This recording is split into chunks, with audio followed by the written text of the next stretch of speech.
Muy buenas tardes. En esta clase vamos a abordar la unidad número 1, que hace un tratamiento de las generalidades o un tratamiento introductorio de los acápites que se abordan en nuestra materia.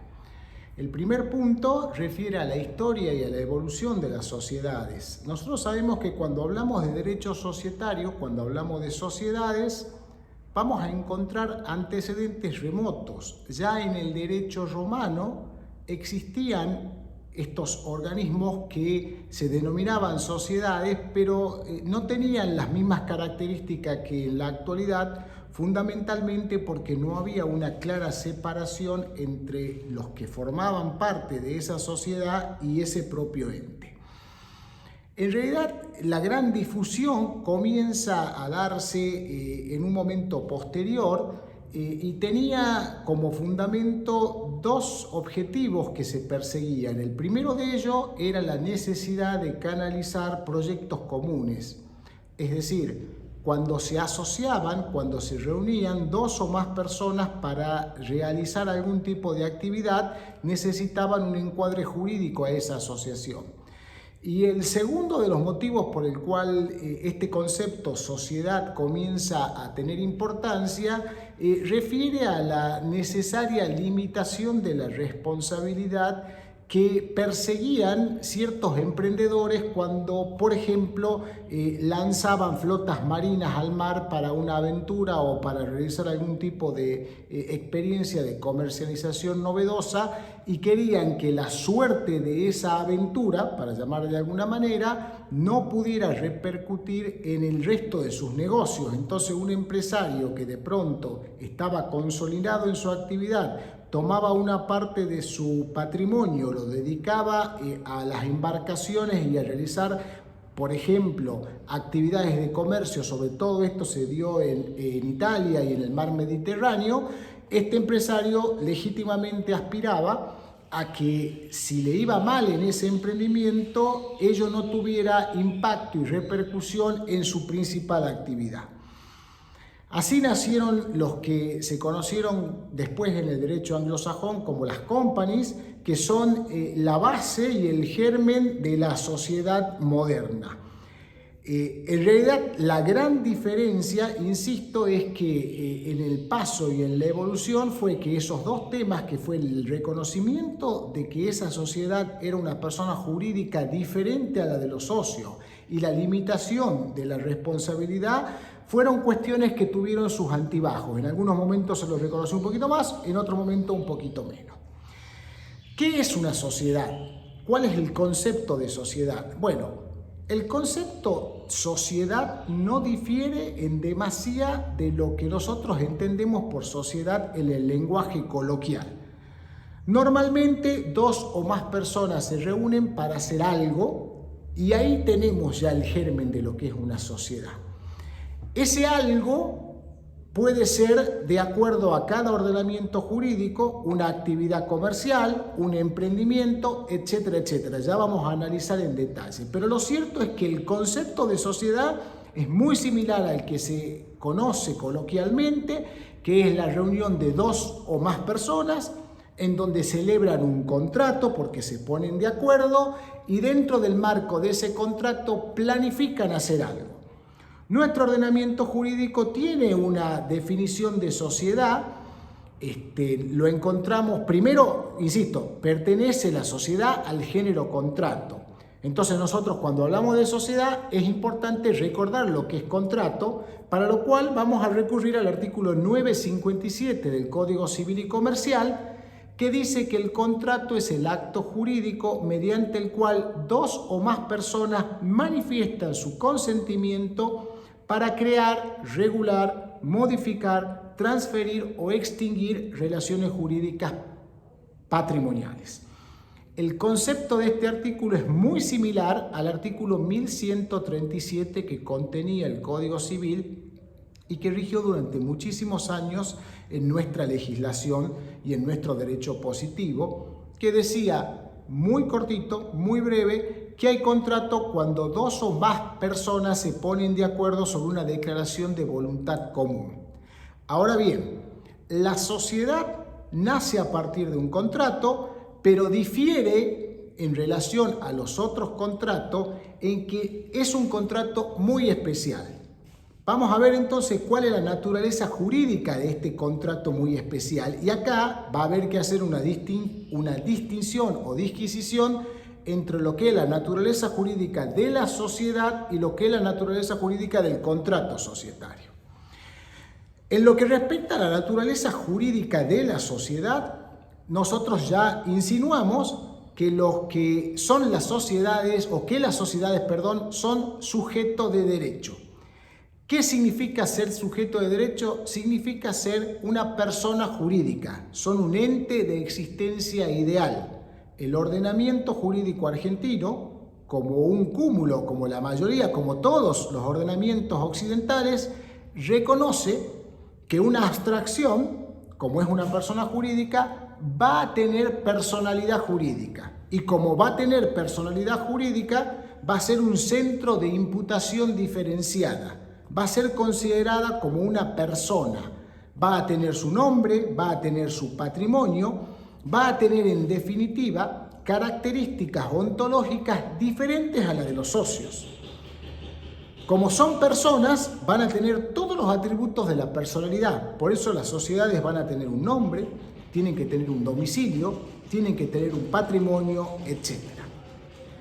En nuestro ordenamiento jurídico, el reconocimiento de la personalidad jurídica de las sociedades se da tanto en la legislación del Código Civil y Comercial como en la misma Ley de Sociedades.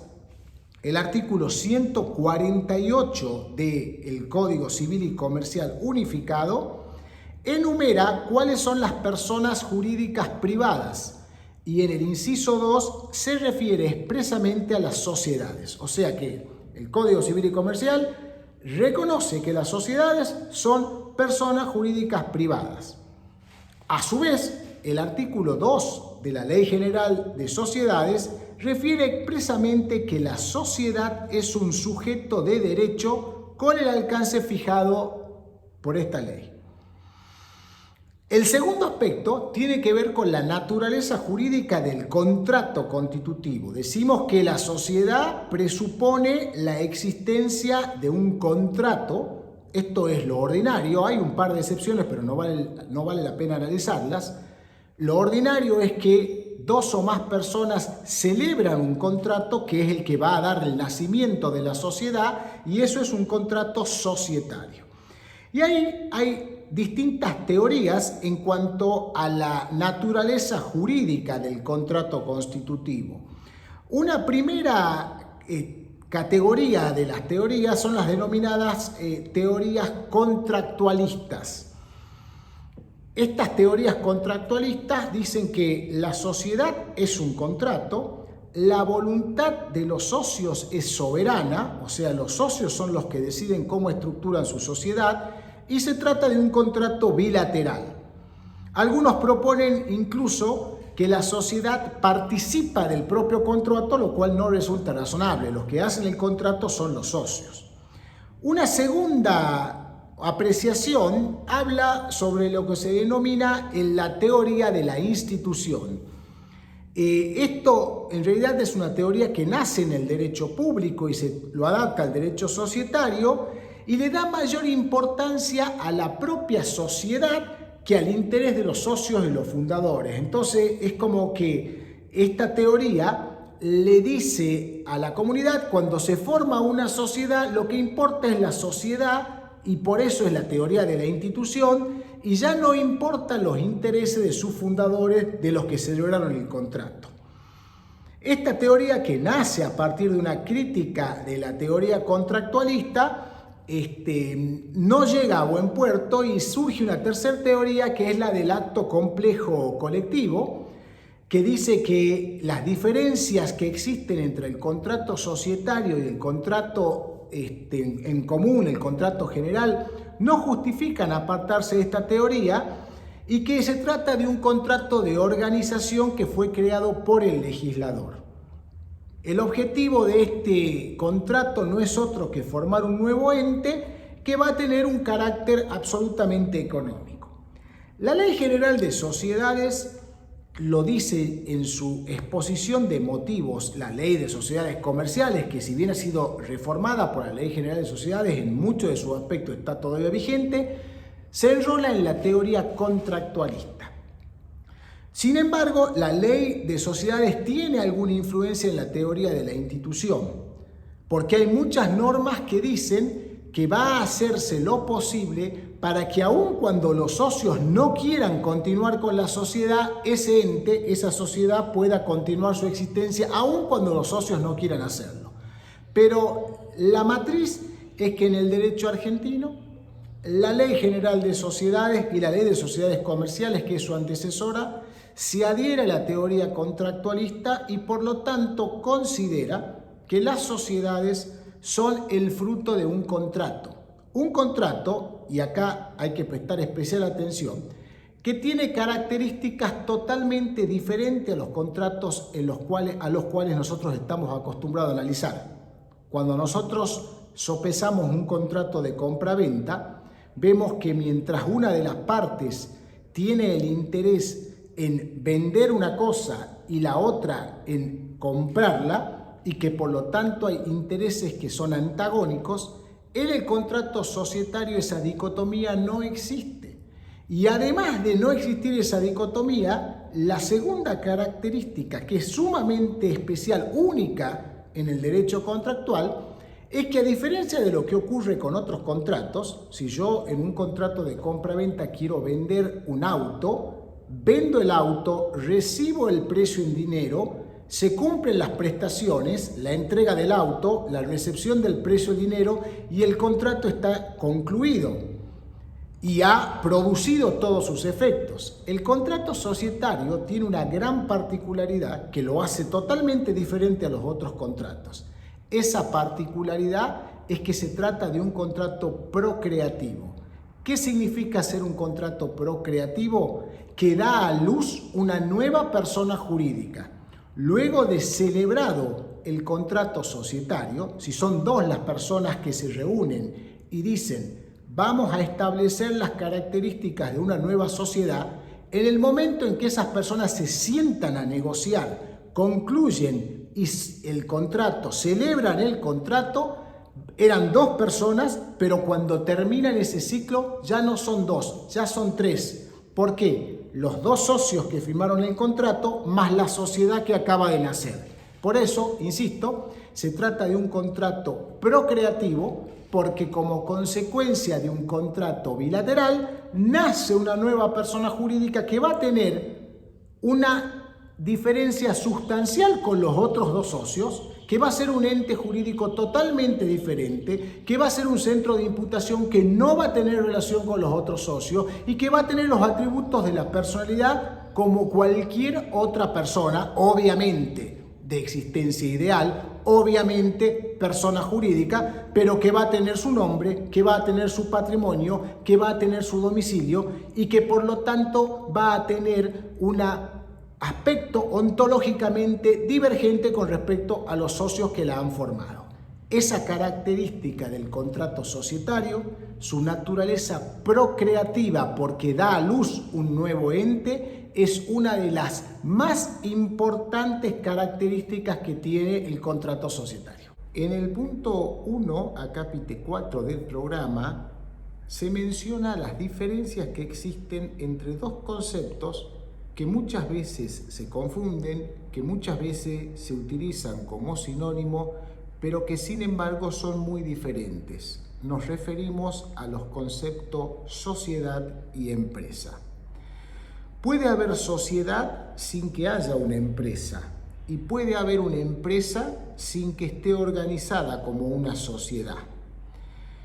De movida advertimos que se trata de dos conceptos que pertenecen a dos ciencias diferentes.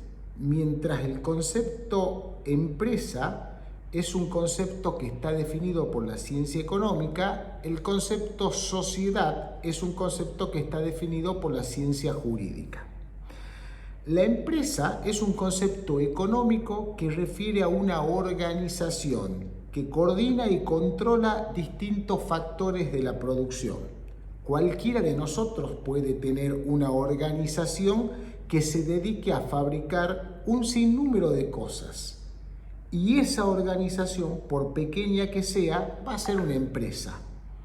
Del mismo modo, la sociedad es un concepto jurídico y refiere a una forma de organización jurídica.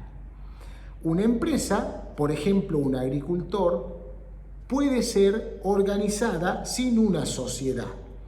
Y también puede haber sociedad que no tengan actividades empresarias, como por ejemplo una sociedad que se forma para ser la titular de un inmueble y para que ese inmueble se dé en locación. En ese caso, nosotros tendremos una sociedad sin empresa.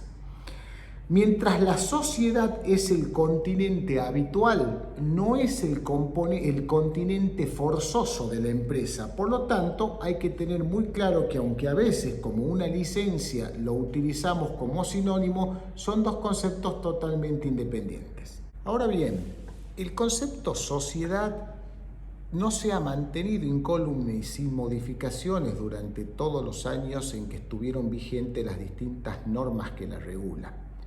Sin duda, la norma que mayor tiempo reguló las sociedades en el derecho argentino fue la Ley de Sociedades Comerciales, que conceptualizaba a la sociedad como aquella en donde dos o más personas en forma organizada, conforme a uno de los tipos previstos en la ley, se obligaba a realizar ciertos aportes para aplicarlos a la producción e intercambio de bienes y servicios y participaba de los beneficios y soportaba sus pérdidas.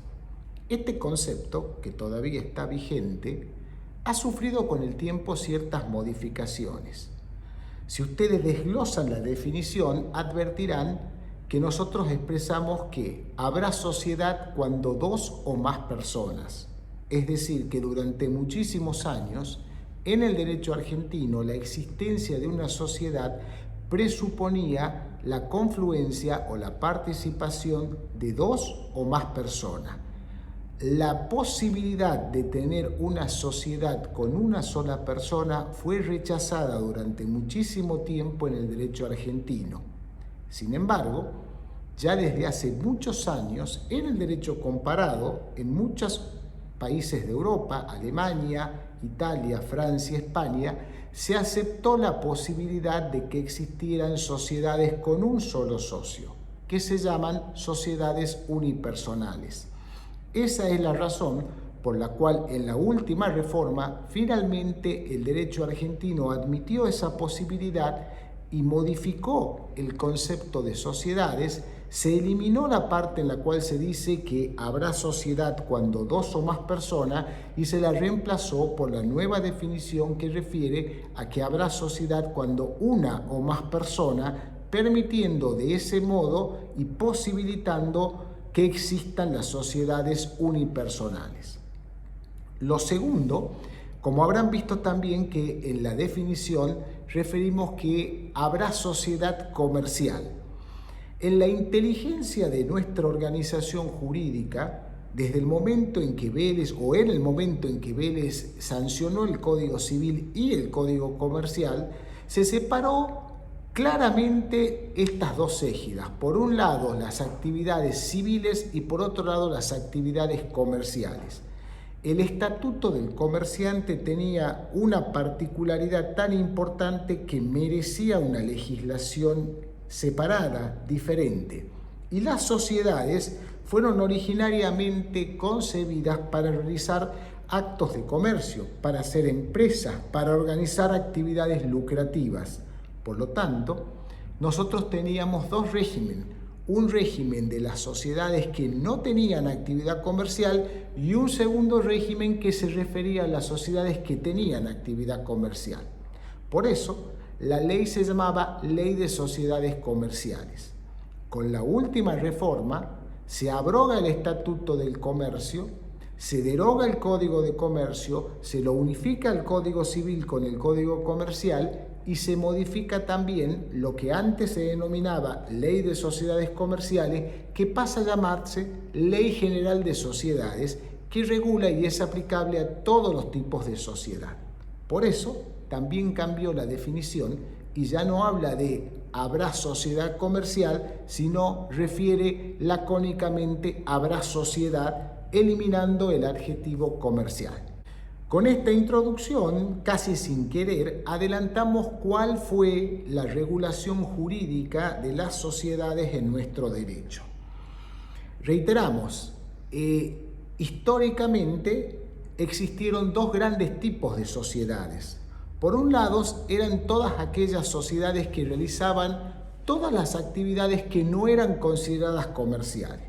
El Código de Comercio refería a un decálogo de actividades que eran consideradas comerciales y aquellas que no estaban en ese decálogo eran consideradas actividades civiles.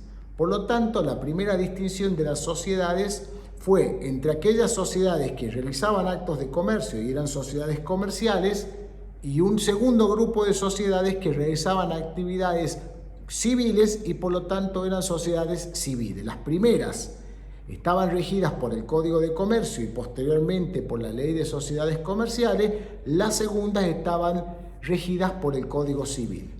Para dar un ejemplo, si uno pone un negocio de comercialización o de venta al menudeo de mercaderías, es una actividad eminentemente comercial y por lo tanto, si está organizado como una sociedad, va a estar regida primero por el Código Comercial, después por la Ley de Sociedades Comerciales.